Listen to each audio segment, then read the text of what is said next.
નમસ્કાર દર્શક મિત્રો, આપ નિહાળી રહ્યા છો N24 ગુજરાતી। તો નજર કરીશું આજના મહત્વના સમાચાર પર। જંબુસરમાં આદિવાસીનું શોષણ અને તલાટીની હેરાનગતિ વિરુદ્ધ નાયબ કલેક્ટરને આવેદનપત્ર। જંબુસર તાલુકામાં આદિવાસી મજૂરોનું થઈ રહેલું શોષણ અટકાવવા અને વિધવા મહિલાને હેરાન કરનાર સરકારી કર્મચારી સામે કાર્યવાહી કરવાની માંગ સાથે આદિવાસી સખાવતી મંચ જંબુસર દ્વારા નાયબ કલેક્ટરને આવેદનપત્ર આપવામાં આવ્યું છે। મંચના પ્રમુખ સુરેશભાઈ જશુભાઈ વસાવા અને સભ્યોએ રજૂઆત કરી તાકીદે તપાસની માંગ કરી છે। કંપનીઓ દ્વારા આદિવાસીઓનું શોષણ। જંબુસર તાલુકાની વિવિધ કંપનીઓમાં 20 થી 25 વર્ષથી કામ કરતા આદિવાસી મજૂરોને શ્રમ કાયદા મુજબ યોગ્ય વળતર, પીએફ કે સરકારી સ્કીમનો લાભ અપાતો નથી અને વધુ સમય કામ કરાવી શોષણ કરાય છે।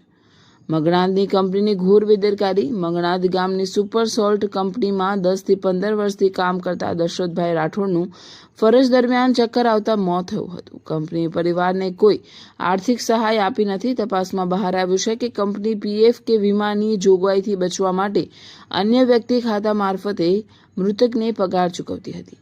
તલાટી કમ મંત્રી દ્વારા વિધવા મહિલાની પજવણી। નોબાર ગામના તલાટી કમ મંત્રી દ્વારા એક અભણ આદિવાસી વિધવા મહિલાને 15 થી 20 દિવસથી હેરાન કરવામાં આવી રહી છે। અકસ્માતમાં મૃત્યુ પામેલા પતિની 4 લાખની સરકારી સહાય મેળવવા માટે જરૂરી પેઢીનામું બનાવી આપવાની તલાટીએ ચોખ્ખી ના પાડી મહિલાને ધમકાવી હોવાનો આક્ષેપ કરાયો છે। આદિવાસી સખાવતી મંચે ચેતવણી આપી છે કે સરકારી ધારાધોરણોને નેવે મૂકી ગરીબ આદિવાસીઓનું લોહી ચૂસતી કંપનીઓ, કોન્ટ્રાક્ટરો અને ભ્રષ્ટ કર્મચારીઓ સામે જો કાયદેસરની કડક કાર્યવાહી કરવામાં નહીં આવે તો આગામી દિવસોમાં ઉગ્ર આંદોલન કરવામાં આવશે। આજે તારીખ 9/6/2026 આજે અમે આગેવાન ભેગા થઈ અને આવેદનપત્ર આપવા આવ્યા છે।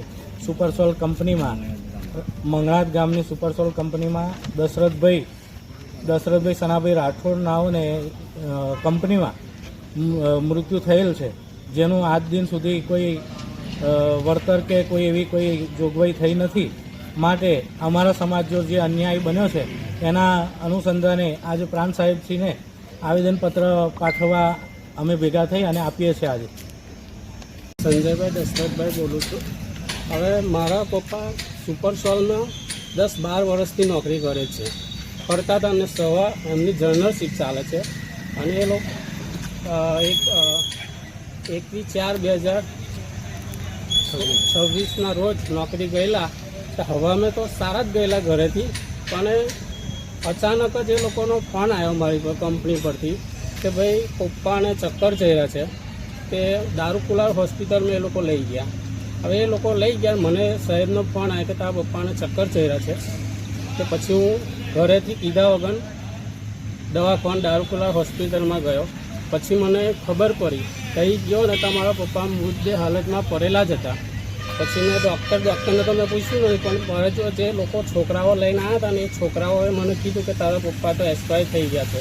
મેં કહું હું જ છું, કે કંઈ થયું નથી, પણ એ લોકોએ મને એવું કીધું કે તારા પપ્પાને અચાનક જ બેઠા હતા ને તે ચક્કર આવી ગયા।